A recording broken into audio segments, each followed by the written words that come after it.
2015 ஒரு பெருவெள்ளத்தை பார்த்துட்டோம். அதுக்கடுத்து வர்தா புயல். இப்படியான இயற்கை சீற்றங்கள் ஏற்படும் போது அரசு என்ன மாதிரியான முன்னெச்சரிக்கை நடவடிக்கைகளை செஞ்சு வச்சிருக்கணும்?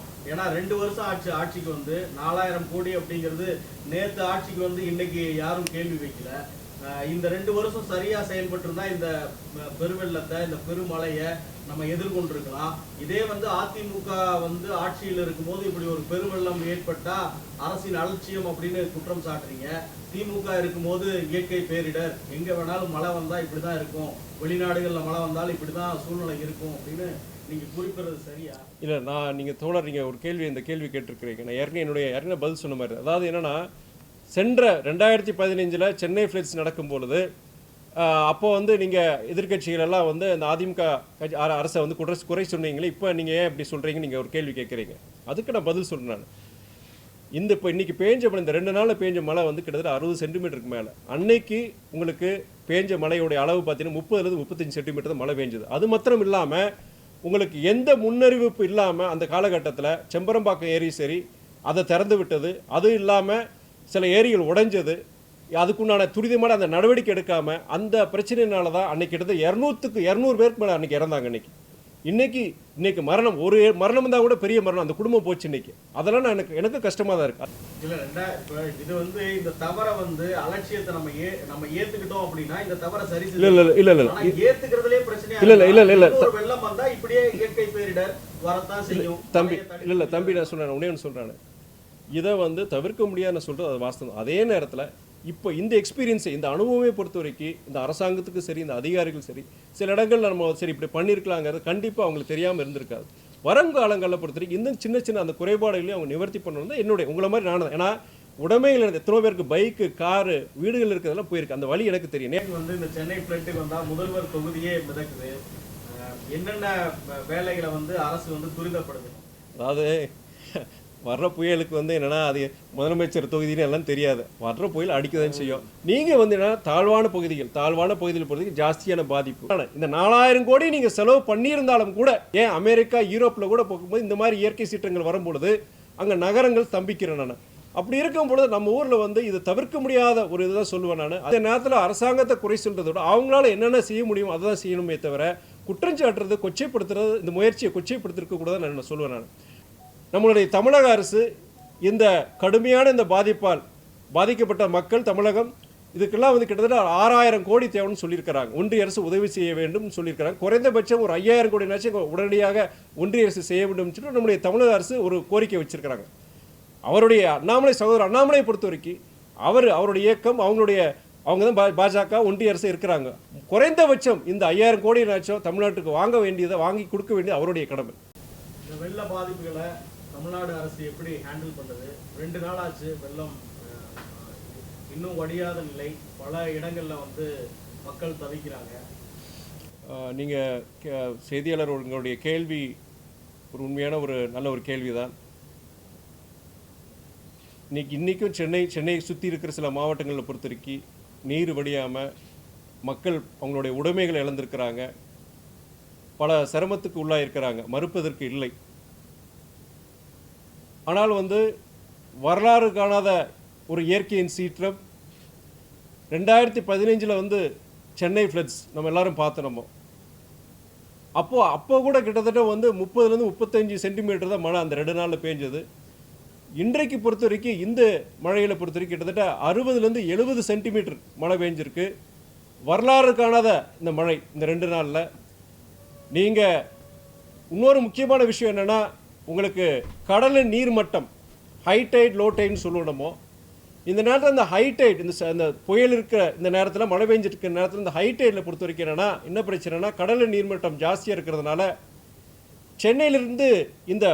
சென்னையிலேருந்து மழை பெஞ்சு இந்த ஆறுகள், கூவமாறு, அடையார் ஆறு, குசத்தலையார் ஆறு, பக்கிங்ஹாம் கேனல், இதில் தான் போய் இந்த நீரெல்லாம் போய் கடலில் போய் கலக்குது இப்போ. ஆனால் இந்த ஆறுகள் எல்லாமே ஃபுல் கெப்பாசிட்டிக்கு போயிட்டு இருக்கும் பொழுது அந்த கடலில் போய் கலக்கிற நேரத்தில் அந்த ஹைடைட்டில் பொறுத்த வரைக்கும் அங்கேயே பிரச்சனைங்க, கடலில் போய் கலக்க முடியாத ஒரு சூழ்நிலை. ஸோ உங்களுக்கு வரலாறு காணாத இந்த மழை, இந்த ஹைடைடு, பல்வேறு இந்த மாதிரி சூழ்நிலை பொறுத்த ஒரு தவிர்க்க முடியாத சூழ்நிலை பொறுத்த வரைக்கும் இவ்வளோ ஒரு பெரிய பாதிப்பு நம்மளுடைய சென்னை நகரத்துக்கு சுற்றி இருக்கிற மாவட்டங்களுக்கு ஆயிருக்கு. நிறைய பேர் உடைமைகள் இழந்திருக்கிறாங்க. ஆனால் நான் இன்னொன்று சொல்கிறேன், நான் அரசாங்கம், தமிழக அரசாங்கம் பொறுத்த வரைக்கும் உரிய நடவடிக்கை எடுத்தாங்களா அப்படிங்கிற கேள்வி கேட்கும்போது கண்டிப்பாக எடுத்தாங்கன்னு நான் சொல்ல முடியும். எதிர்க்கட்சியினர் என்ன குற்றச்சாட்டு வைக்கிறாங்கன்னா, 4000 கோடிக்கு வந்து இந்த வடிகால் அமைப்புக்கெல்லாம் செலவு செஞ்சாங்கன்னு சொல்கிறாங்களே, அப்போது இப்போ என்ன ஆச்சு, அந்த பணம்லாம் என்ன ஆச்சு அப்படின்னு சொல்லி குற்றச்சாட்டு வைக்கிறாங்க. அந்த 4000 கோடியில் கிட்டத்தட்ட 2000 லட்சம் கோடி அவங்க செலவு பண்ணியிருக்காங்க. ஏன் மிச்சம் இருக்கிற 1000 கோடிக்கு நீ பாக்கி வேலைகள் இருக்குது. அதே நேரத்தில் மூணு சொல்கிறேன் நான், இந்த 4000 கோடி நீங்கள் செலவு பண்ணியிருந்தாலும் கூட இவ்வளோ பெரிய ஒரு மழை, வரலாறு காணாத ஒரு இயற்கையின் சீற்றம் இருக்கும் பொழுது, அதே நேரத்தில் அந்த ஹைடைட்னு சொல்லியிருந்த அந்த மாதிரி இருக்குல்ல, வளர்ந்த நாடுகள்லேயே, ஏன் அமெரிக்கா யூரோப்பில் கூட போகும்போது இந்த மாதிரி இயற்கை சீற்றங்கள் வரும்பொழுது அங்கே நகரங்கள் ஸ்தம்பிக்கிறேன் நான். அப்படி இருக்கும் பொழுது நம்ம ஊரில் வந்து இது தவிர்க்க முடியாத ஒரு இதுதான் சொல்லுவேன் நான். அதே நேரத்தில் நானுமே முந்த நாள் இந்த புயல் இருக்கிற அந்த நேரத்தில் தான் நான் என்னுடைய டூர் முடிச்சு நான் சென்னைக்கு வந்துட்டு இருக்கிறேன். நான் சென்னைக்கு வந்துட்டு இருக்க வழி முழுவதும் அன்னைக்கு இரவு பார்த்தீங்கன்னா கடுமையான மழை. அந்த நேரத்திலையும் பொறுத்த வரைக்கும் இடுப்பளவு தண்ணீர் இருக்குது. தண்ணீர் அந்த வேலையிலையும் பார்த்தீங்கன்னா காவல்துறை, நம்மளுடைய தமிழ்நாடு காவல்துறை, கார்ப்பரேஷன் எம்ப்ளாயீஸு, துப்புரவு தொழிலாளர்கள், ஏன் அரசியல்வாதிலையும் நீங்கள் சேர்த்துக்கலாம். நீங்கள் எல்லாரும் வந்து அந்த இடுப்பளவு தண்ணியிலையும் பார்த்தீங்கன்னா டிராஃபிக்கை ஒழுங்குபடுத்துறதா இருக்கட்டும், ஜனங்களுக்கு முடிஞ்ச வரைக்கும் அவங்களால உதவி செய்யறது. நான் கண்கூட நான் வரும்போது நான் பார்த்தேன். நான் எல்லாமே இரவு முழுவதும் பார்த்தேன். நான் கவுன்சிலர்கள், எம்எல்ஏக்கள் எல்லாருமே அங்கே இந்த ஃபீல்டில் இருந்தாங்க. இப்போ அதே நேரத்தில் வந்து அவங்க வீடுகளில், இப்போ காவல்துறை, கார்ப்பரேஷன் எம்ப்ளாயிஸ்லாம் பார்த்தீங்கன்னா சில கவுன்சில் வீடுகளில் கூட பார்த்தீங்கன்னா தண்ணி உள்ளே பூந்துருச்சு. அவங்க வீட்டில் கூட 48 மணி நேரத்துக்கு சாப்பாடு கிடையாது, தண்ணி கிடையாது. ஆனால் அவங்க முடிஞ்ச வரைக்கும் அவங்க உதவி செஞ்சுருக்காங்க. இந்த நேரத்தில் வந்து இதை ஒரு அரசியல் ஆக்குறது வந்து இருக்கக்கூடாது. நம்மளுடைய எல்லா கட்சிகளும், எல்லா அதிமுக இருக்கட்டும், காங்கிரஸ் இருக்கட்டும், பிஜேபி இருக்கட்டும், இந்த நேரத்தில் அரசாங்கத்தை குறை சொல்றதை விட அவங்களால என்னென்ன செய்ய முடியும் அதை தான் செய்யணுமே தவிர குற்றஞ்சாட்டுறது, கொச்சைப்படுத்துறது, இந்த முயற்சியை கொச்சைப்படுத்திருக்க கூடாதுன்னு நான் சொல்லுவேன். நான் நம்முடைய தமிழக பாஜக தலைவர் அண்ணாமலையை வந்து அவர் சொல்லியிருக்கிறாரு. அவருமே ஒரு எப்பயும் போல அவர் குற்றச்சாட்டு வச்சிருக்கிறாரு. நான் அவர்கிட்ட ஒன்னே ஒன்று சொல்கிறேன். நான் நம்மளுடைய தமிழக அரசு இந்த கடுமையான இந்த பாதிப்பால் பாதிக்கப்பட்ட மக்கள், தமிழகம், இதுக்கெல்லாம் வந்து கிட்டத்தட்ட 6000 கோடி தேவைன்னு சொல்லியிருக்கிறாங்க. ஒன்றிய அரசு உதவி செய்ய வேண்டும் சொல்லியிருக்கிறாங்க. குறைந்தபட்சம் ஒரு 5000 கோடினாச்சும் உடனடியாக ஒன்றிய அரசு செய்ய வேண்டும் சொல்லிட்டு நம்முடைய தமிழக அரசு ஒரு கோரிக்கை வச்சிருக்கிறாங்க. அவருடைய சகோதரர் அண்ணாமலையை பொறுத்த வரைக்கும் அவருடைய இயக்கம், அவங்க தான் பாஜக, ஒன்றிய அரசு இருக்கிறாங்க. குறைந்தபட்சம் இந்த 5000 கோடினாச்சும் தமிழ்நாட்டுக்கு வாங்கி கொடுக்க வேண்டியது அவருடைய கடமை. இல்லை, இது ஒரு இயற்கை பேரிடர் அப்படின்னு குறிப்பிடுறீங்க. 2015 ஒரு பெருவெள்ளத்தை பார்த்துட்டோம். அதுக்கடுத்து வர்தா புயல். இப்படியான இயற்கை சீற்றங்கள் ஏற்படும் போது அரசு என்ன மாதிரியான முன்னெச்சரிக்கை நடவடிக்கைகளை செஞ்சு வச்சிருக்கணும்? ஏன்னா 2 வருஷம் ஆட்சிக்கு வந்து 4000 கோடி அப்படிங்கிறது நேற்று ஆட்சிக்கு வந்து இன்னைக்கு யாரும் கேள்வி வைக்கல. இந்த 2 வருஷம் சரியா செயல்பட்டு இந்த பெருவெள்ளத்தை, இந்த பெருமழையை நம்ம எதிர்கொண்டிருக்கலாம். இதே வந்து அதிமுக வந்து ஆட்சியில் இருக்கும்போது இப்படி ஒரு பெருவெள்ளம் ஏற்பட்டா அரசின் அலட்சியம் அப்படின்னு குற்றம் சாட்டுறீங்க. திமுக இருக்கும்போது இயற்கை பேரிடர், எங்க வேணாலும் மழை வந்தா இப்படிதான் இருக்கும், வெளிநாடுகள்ல மழை வந்தாலும் இப்படிதான் சூழ்நிலை இருக்கும் அப்படின்னு நீங்க குறிப்பிடுறது சரியா? இல்ல, நீங்க இந்த கேள்வி கேட்டிருக்கிறீங்க. நான் ஏற்கனவே பதில் சொன்ன மாதிரி, அதாவது என்னன்னா, சென்ற 2015 சென்னை ஃப்ளட்ஸ் நடக்கும் பொழுது அப்போ வந்து நீங்கள் எதிர்கட்சிகள் எல்லாம் வந்து அந்த அதிமுக அரசை வந்து குறை சொன்னீங்களே, இப்போ நீங்கள் ஏன் இப்படி சொல்கிறீங்க நீங்கள் ஒரு கேள்வி கேட்குறீங்க. அதுக்கு நான் பதில் சொல்கிறேன். நான் இப்போ இன்றைக்கி இந்த 2 நாளில் பேஞ்ச மழை வந்து கிட்டத்தட்ட 60 சென்டிமீட்டருக்கு மேலே. அன்னைக்கு உங்களுக்கு பேஞ்ச மழையோடைய அளவு பார்த்தீங்கன்னா 30 35 சென்டிமீட்டர் தான் மழை பெஞ்சது. அது மாத்திரம் இல்லாமல் உங்களுக்கு எந்த முன்னறிவிப்பு இல்லாமல் அந்த காலகட்டத்தில் செம்பரம்பாக்கம் ஏரி சரி அதை திறந்து விட்டது. அது இல்லாமல் சில ஏரிகள் உடைஞ்சது. அதுக்குண்டான துரிதமான அந்த நடவடிக்கை எடுக்காமல் அந்த பிரச்சனையினால தான் அன்னைக்கு கிட்டத்தட்ட 200 பேருக்கு மேலே அன்றைக்கி இறந்தாங்க.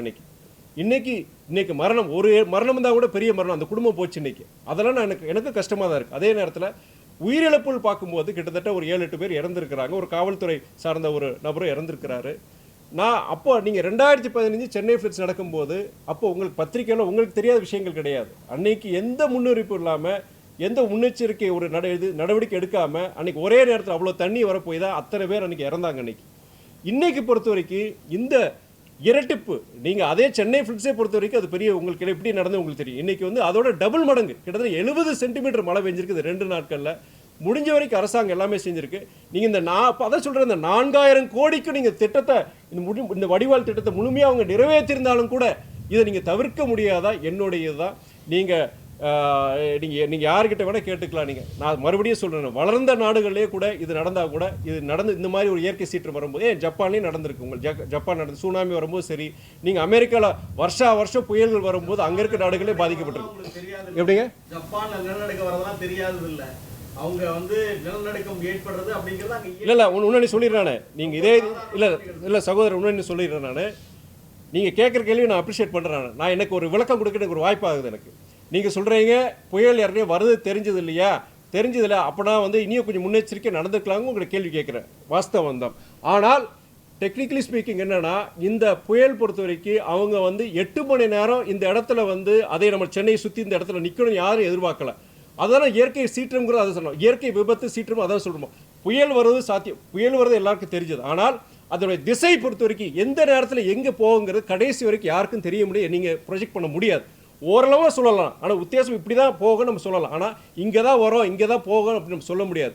அவங்க இன்றைக்கி நான் படித்த பேப்பரில் டைம்ஸ் ஆஃப் இந்தியா ஹிந்துவில் படித்தது வச்சு நான் சொல்கிறேன். நான் என்னென்னா, அவங்க எதிர்பார்க்காத அளவுக்கு இந்த புயல் பொறுத்த வரைக்கும் கிட்டத்தட்ட 8 மணி நேரம் ஒரு இடத்துலையே மையம் கொண்டதுனால அதனால் வந்த மழையினால தான் கிட்டத்தட்ட இந்த 70 சென்டிமீட்டர் மழை வரலாறு காணாத மழைன்னு சொல்லி அவங்க விளக்கம் கொடுத்துருக்குறாங்க. அப்படி இருக்கும் பொழுது இது தவிர்க்க முடியாது நான் சொல்கிறேன். இல்லை இப்போ இது வந்து இந்த தவறை வந்து அலட்சியத்தை நம்ம ஏற்றுக்கிட்டோம் அப்படின்னா இந்த தவறை சரி ஏற்றுக்கிறதுலே பிரச்சனை இல்லை. வெள்ளம் வந்தால் இப்படியே இயற்கை பேரிடர் வரத்தான் செய்யும் தம்பி. இல்லை தம்பி, நான் சொல்கிறேன் உடனே ஒன்று சொல்கிறேன், இதை வந்து தவிர்க்க முடியாதுன்னு சொல்கிறது அது வாஸ்தவம். அதே நேரத்தில் இப்போ இந்த எக்ஸ்பீரியன்ஸை இந்த அனுபவமே பொறுத்த வரைக்கும் இந்த அரசாங்கத்துக்கு சரி இந்த அதிகாரிகள் சரி சில இடங்கள் நம்ம சரி இப்படி பண்ணியிருக்கலாங்கிறது கண்டிப்பாக அவங்களுக்கு தெரியாமல் இருந்திருக்காது. வருங்காலங்களில் பொறுத்த வரைக்கும் இந்த சின்ன அந்த குறைபாடுகளையும் அவங்க நிவர்த்தி பண்ணணும் தான் என்னுடைய உங்களை மாதிரி நான். ஏன்னா உடமையில் எனக்கு எத்தனை பேருக்கு பைக்கு காரு வீடுகள் இருக்கிறதெல்லாம் போயிருக்கு, அந்த வழி எனக்கு தெரியும். நேற்றுமே ஒரு இப்போ இவர் எங்களுடைய மாமன்ற உறுப்பினர் ஜீவன் அவருக்கு கிட்டத்தட்ட 3 நாளாக அவர் வந்து வீட்டுக்கே போகல. அவர் கம்ப்ளீட்டாக ஒரு ரவுண்ட்ஸ் தான் இருக்கிறாரு. எல்லாம் அவங்க ஏரியாவில் பார்த்தீங்கன்னா படகுல தான் போய் நிவாரணம் கொடுத்துட்டு இருக்காங்க. முடிஞ்ச வரைக்கும் ஜனங்களுக்கு தண்ணி பால் எல்லா அவசியம் பண்ணி கொடுத்துட்டு தான் இருக்கிறாங்க.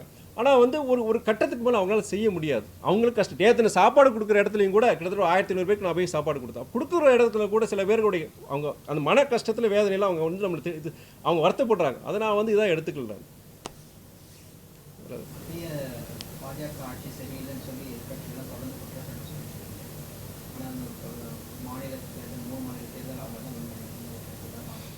அதாவது நீங்கள் அதை நான் இது அடுத்த 2024 நாடாளுமன்ற தேர்தலில் இது பிரதிபலிக்குமா அப்படின்னு நீங்கள் ஒரு கேள்வி கேட்குறீங்க. இந்த இதில் ஜெயிச்சிட்டாங்களே, எதிர்கட்சிகளை குற்றச்சாட்டு வச்சாங்க, மக்கள் அதில் போயிடுச்சுன்னு சொன்னாங்க, இந்தியா கூட்டணி வெற்றி பெறும்னு சொன்னாங்க. இது பாதிக்குமாங்கிறத உங்களுடைய கேள்வி. என்னை பொறுத்தப்பட்டு என்னென்னா, ராஜஸ்தான் பொறுத்த வரைக்கும் அங்கே ஆன்டி இன்கும்பன்சி தான் எப்போயுமே பொறுத்த வரைக்கும். அங்கே இந்த தடவை பாஜகனா அடுத்த தடவை பார்த்தீங்கன்னா காங்கிரஸ், இப்படி தான் மாற்றி வர சூழ்நிலை. அங்கேயே நீங்கள் நல்லா கவனிக்கணும், கிட்டத்தட்ட 2 விழுக்காடு தான் வித்தியாசம். கிட்டத்தட்ட இவங்க வந்து 40% வாங்கியிருக்கிறாங்க காங்கிரஸ், அவங்க பொறுத்தவரைக்கும் 42 அவ்வளோதான் வாங்கியிருக்கிட்ட 2% வித்தியாசம் அவங்க ராஜஸ்தானில். அங்கே மத்திய பிரதேஷ்லையும் பொறுத்த வரைக்கும் என்னென்னா கிட்டத்தட்ட 7-8% தான். காங்கிரஸ் 40% வாங்கியிருக்கு, அங்கே பாஜக 48% சொச்சம் வாங்கியிருக்கு. கிட்டத்தட்ட 7-8% தான். குறிப்பாக நீங்கள் எல்லா இடத்துலையும் பார்த்திங்கும்போது பாஜக 50%க்கு மேலே எங்கேயும் வாங்கலை, 50%க்கு வாங்கல. கிட்டத்தட்ட 50%க்கு மேற்பட்ட மக்கள் இனியும் பாஜகவை எதுக்க தான் செய்கிறாங்க. அதை முக்கியமாக நீங்கள் நோட் பண்ணணும். இன்னொன்று நான் வச்ச குற்றச்சாட்டு என்னென்னா, குறிப்பாக மத்திய பிரதேஷ் பொறுத்த வரைக்கும் பாஜக ஆண்டு கொண்டிருந்த மத்திய பிரதேஷ் பொறுத்த வரைக்கும் கடந்த இந்த எலெக்ஷன் கோட் ஆஃப் கான்டக்ட் வந்ததுக்கப்புறமே கடந்த 2 மாதங்களில் அந்த அரசாங்கம் பாஜக அரசாங்கம் மாநில அரசாங்கம் கிட்டத்தட்ட 5000 கோடி மக்கள் நல திட்டங்களை செலவு பண்ணியிருக்கிறாங்க. கடந்த 5 மாதங்களில் கிட்டத்தட்ட 12000 கோடி அவங்க செலவு பண்ணியிருக்கிறாங்க. இது வந்து என்னென்னா, இது வந்து அவங்க தேர்தல் ஆணையமோ இது அவங்க சரியாக கவனிக்கலையா என்னன்னு எனக்கு தெரியல. எனக்கு என்னை பொறுத்த மட்டும் 2024 தேர்தலை பொறுத்த வரைக்கும் கண்டிப்பாக ஒரு மாற்றம் வரும். இந்தியா கூட்டணி கண்டிப்பாக ஒரு மிகப்பெரிய ஒரு வெற்றியை நீங்கள் அவங்க பெறுவாங்கன்னு தான் என்னுடைய நம்பிக்கை இருக்குது.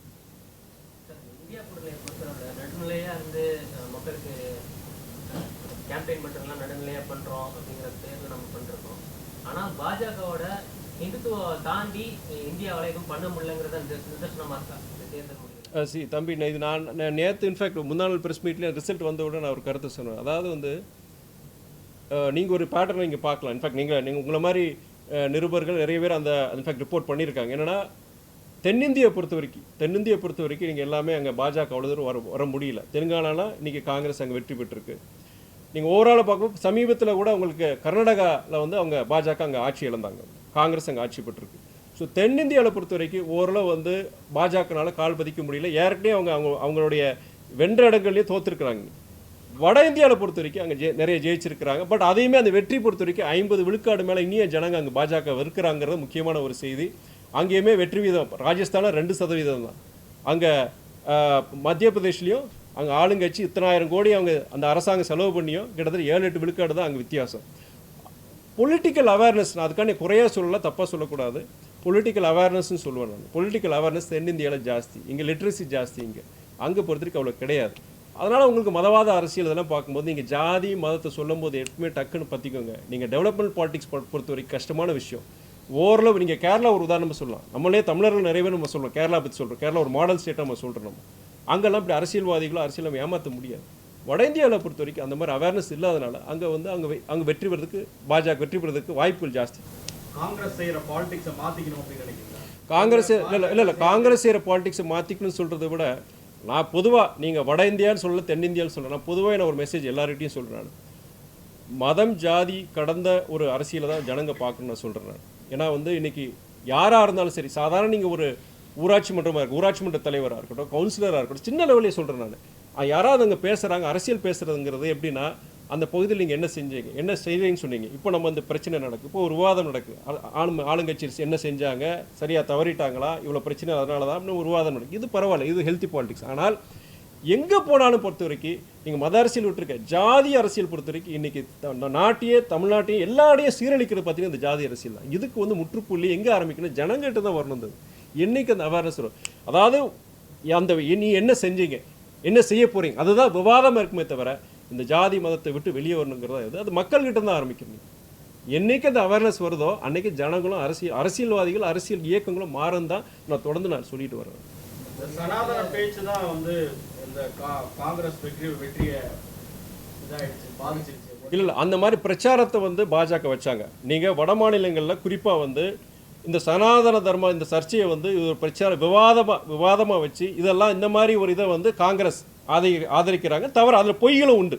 அந்த சொந்த பிரச்சாரத்துலேயும் திமுகங்கிற ஒரு கட்சி தமிழ்நாட்டில் இருக்குது, அவங்க எல்லாம் இந்த மாதிரி சொன்னாங்க செஞ்சாங்க, பொய் பிரச்சாரம் சொல்லாதையும் சொல்லி இந்த மாதிரி ஒரு இயக்கத்தை இந்த மாதிரி ஒரு பிரச்சாரத்தை இவங்க காங்கிரஸ் ஆதரிக்கிறாங்கன்னு சொல்லிட்டு அந்த இது நடந்தது. பட் அதனால நான் சொல்ல மாட்டேன், அதுவும் ஒரு காரணமாக இருக்கலாம். ஆனால் முழுமையான காரணம் பொறுத்த வரைக்கும் நான் சொல்கிற மாதிரி அவேர்னஸ், பொலிட்டிக்கல் அவேர்னஸ் கிடையாது.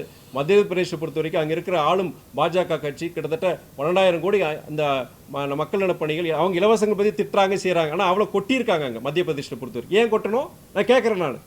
அதே நேரத்தில் நீங்கள் ராஜஸ்தானில் பொறுத்த வரைக்கும் இங்கே 2 விழுக்காடு தான், 2 விழுக்காடு. அங்கேயும் பொறுத்த வரைக்கும் ராஜஸ்தானில் பொறுத்த வரைக்கும் இன்னும் முக்கியமான விஷயம் பொறுத்த வரைக்கும் அங்கே காங்கிரஸையும் பார்த்தீங்கன்னா ஒற்றுமை கிடையாது. அங்கே பொறுத்த வரைக்கும் அவர் இன்னும் அவர் இப்போ பதவி இழந்த முதலமைச்சர் அவர் அசோக் கெலாட்டும் சரி, பைலட் சச்சின் பைலட்டும் சரி, அவங்க மத்தியில் ஒரு முழுமையான ஒரு புரிந்துணர்வு இல்லாதனாலுமே அங்கே ஆட்சி இழக்கிறதுக்கு ஒரு வாய்ப்பாக கூட எடுத்துக்கிட்டான் என்னுடைய கருத்து. காங்கிரஸ்க்கு நான் என்ன சொல்கிறேன், நான் இந்த பாருங்கள் அட்வைஸ் சொல்கிற அளவுக்கு நான் வந்து ஒரு மிகப்பெரிய நானே பார்த்தீங்கன்னா கற்றுக்குட்டின்னு தான் சொல்லுவேன். நான் அரசியலுக்கு வந்து ஒரு கற்றுக்குட்டி, நான் இன்னும் நிறைய கற்றுக்க வேண்டியது இருக்குது. அலையன்ஸ்குள்ளே இருக்குது. நான் என்ன சொல்லுவேன்னா தனிப்பட்ட சில, அதாவது என்னென்னா நம்ம தமிழக முதலமைச்சர் சொன்னதான் இலக்கு என்ன, இவர் வரக்கூடாது, பாஜக வரக்கூடாது, நம்முடைய பிரதமர் மோடி மறுபடியும் அவருக்கு ஒரு வாய்ப்பு கொடுத்துடக்கூடாது, அதுதான் இலக்காக இருக்கணும். தவிர நீ பெருசா நான் பெருசா எல்லாரும் அரவணைச்சு யாரையும் விட்டுறக்கூடாது. இப்போ நீங்கள் ராஜஸ்தானில் பொறுத்த வரைக்கும் 2 விழுக்காடு தாங்க, 2 விழுக்காடு தான் வித்தியாசம். இந்த மாதிரி ஒரு இதை வந்து மறுபடியும் நம்ம நாடாளுமன்றத்தில் 2020 ஒரு வாய்ப்பை வந்து பாஜக கொடுத்துடக்கூடாது. அந்த சின்ன கட்சியாக இருக்கலாம் இதாக இருக்கும், அவங்களுக்கு உண்டான அங்கீகாரம் இதெல்லாம் கொடுத்து எல்லாரையும் அரவணைச்சு தான் போகணுங்கிறது என்னுடைய. ஏன் வந்து இந்த சென்னை பிளட்டுக்கு வந்தால் முதல்வர் தொகுதியே மிதக்குது, என்னென்ன வேலைகளை வந்து அரசு வந்து துரிதப்படுது? அதாவது வர்ற புயலுக்கு வந்து என்னென்னா அது முதலமைச்சர் தொகுதின்னு எல்லாம் தெரியாது, வர்ற புயல் அடிக்கதான் செய்யும். நீங்கள் வந்து என்னென்னா தாழ்வான பகுதியில் பொறுத்தவரைக்கும் ஜாஸ்தியான பாதிப்பு. அதாவது அதே நேரத்தில் அந்த ஏரியில் இருக்கிற பகுதியில் சுற்றி இருக்கிற பகுதியில் நிறைய இடங்கள் பாதிப்பு. நீங்கள் அன்றைக்கி ஒரு டைம்ஸ் ஆஃப் இந்தியா ஹிந்துவான்னு தெரியல, அதில் பொறுத்த வரைக்கும் ஒரு மேப்பே போட்டிருக்கான். எங்கெங்கெல்லாம் ஏரிகள் ஜாஸ்தியாக இருக்கோ அங்கெங்கெல்லாம் பார்த்தீங்கன்னா நிறைய பாதிப்பு வந்திருக்கு. காரணம் வந்து ஏரி தண்ணியை திறந்து விட்டுருக்காங்க. தண்ணி திறந்து விட வேண்டிய அவசியம், ஏன்னா நீங்கள் ஒட்டுமொத்தமாக தண்ணியும் திறந்து விட முடியாது. ஏன்னா உள்ளே இவ்வளோ தூரம் தண்ணி வரும்போது வெளியில் போகிற தண்ணியை பொறுத்த வரைக்கும் சொன்ன மாதிரி அந்த ஆறுகளில் பொறுத்த வரைக்கும் அதுவுமே போய் கடலில் போய் சேர முடியாத அளவுக்கு ஒரு சிச்சுவேஷன் இருக்குது இந்த ஹைடைட்டுங்கிற அந்த காரணத்தினால.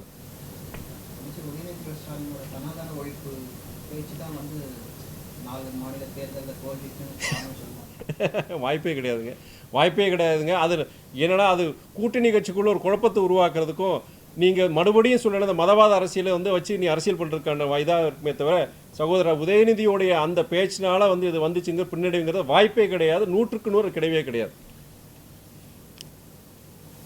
தேர்தல் பிரச்சாரம் போது இந்துக்களுக்கு எதிரி இல்லை அப்படின்னு சொல்லி தான் நம்ம காங்கிரஸ் வந்துட்டு அந்த பிரச்சாரம் பண்ணாங்க.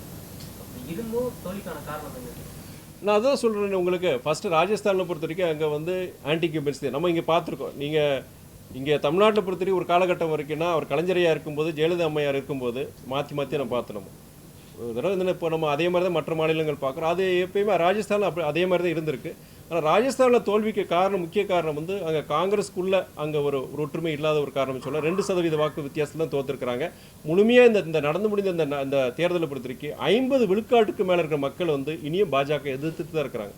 கூட்டணி கட்சிகள் மத்தியில் இனியும் ஒரு ஒருங்கிணைப்பு ஒரு ஒற்றுமை இருந்தால் இனியும் நம்ம நல்லாவே செயல்படலாம், வெற்றி பெறலாம்ங்கிறது தான் என்னுடைய நம்பிக்கை. இது சனாதனம் இதெல்லாம் ஒரு இது இருக்கட்டும்.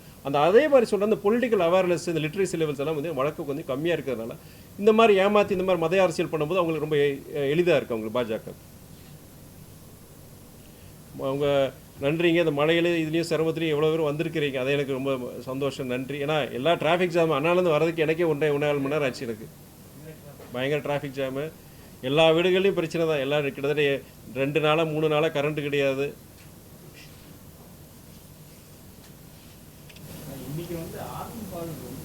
தட்டுப்பாடு இருக்குது. அது வந்து கிட்டத்தட்ட 1 லட்சம் லிட்டர் இவங்க அதை ஆர்கனைஸ் பண்ணியிருக்கேன்னு சொல்கிறாங்க. அவர் அமைச்சரே வந்து சொல்லியிருக்காரு. வெளி மாவட்டங்கள்லேருந்து சென்னைக்கு வந்து மேற்கொண்டு ஒரு 1 லட்சம் பால் ஆகும். பட் இருந்தாலும் நீங்கள் அதை கோஆர்டினேட் பண்ணி இந்த 24 hours 48 ஹவர்ஸில் அந்த கொண்டு வந்தாலும் வச்சுக்கோங்க, டிஸ்ட்ரிபியூஷன் பார்க்கும்போது ரொம்ப கஷ்டமான விஷயம். இப்போ நம்மளே வந்து எங்கள் ஒரு தெரிஞ்ச இடத்துல பார்த்தீங்கன்னா ஒரு இபி ப்ராப்ளம், ஒரு பேனல் போர்டில் வந்து சொல்லலாம், பேனல் போர்டு பண்ணுறவனுக்கு இல்லை, அவன் பார்த்தீங்கன்னா வீட்டுக்கு சுற்றி தண்ணி இருக்கு, அவன் வர முடியல, எலக்ட்ரிஷியன் இருக்காங்க, ஜாமான் கிடைக்க மாட்டேங்கி. ஸோ ப்ராப்ளி 24-48 ஹவர்ஸ் பொறுத்த வரைக்கும் விளையாட்டு லிவ் த்ரூ இட்டு தான். அதுமாதிரி இன்னொன்று என்னென்னா, நான் சில பகுதிகளிலேருந்து நம்மளுடைய தெரிஞ்ச நண்பர்கள் அந்த மாதிரி கூப்பிட்டு சார் ஏதாவது சொல்ல முடியுமா அப்படின்னு சொல்லும்போது, இன்னொன்று என்ன, டென்ஸ்லி பாப்புலேட்டட் ஏரியாஸ், ஜனத்தொகை ஜாஸ்தி இருக்கிற இடத்துல அரசாங்கம் நீ ஃபோக்கஸ் பண்ணுறாங்க. அதில் வீடுகள் கம்மியாக இருக்கிற மாதிரி இடங்களில் வந்து என்ன இன்றைக்கி எல்லா வெளிமாநில மாவட்டங்களில் தான் நிறைய பேர் வரவழைச்சிருக்கிறாங்க இந்த இதில். அப்படி இருக்கும்போது நான் சொன்னேன், அடுத்து மேபி இன்றைக்கி இல்லை நாளைக்கு தாங்க வருவாங்க. நிறைய ஜனத்தொகை ஜாஸ்தி இருக்கிற இடங்கள்லேயே பார்த்தீங்கன்னா நிறைய பிரச்சனைகள் இனியும் தீரலை, அங்கே தான் எல்லோரும் இருக்கிறாங்கன்னு சொல்லியிருக்காங்க. அதையும் நான் பார்க்க முடியுது. ஏன்னா எங்கள் ஏரியாவுக்கு வரலையேன்னு சொல்லிட்டு சில இடங்களில் பார்க்குறேன் நான். அது பார்க்கும்போது அந்த இடத்துல பார்த்தீங்கன்னா ஜனத்தொகை கம்மியாக இருக்குது. உதாரணம் பார்த்தீங்கன்னா இந்த ஓமார் ரோட்டில் பார்த்தீங்கன்னா நிறைய பயங்கர அஃபெக்டடு. இப்போ ஓமாரில் சில இடங்களை பொறுத்தவரைக்கும் அங்கே குடியிருப்புகளே கம்மி தான் கம்பேரிட்டிவாக சில இடத்துல. அந்த இடத்துல சொன்ன ப்ராப்ளம் இன்றைக்கி வருவாங்க நாளைக்கு வரும் நம்ம சொல்கிறோம். நம்ம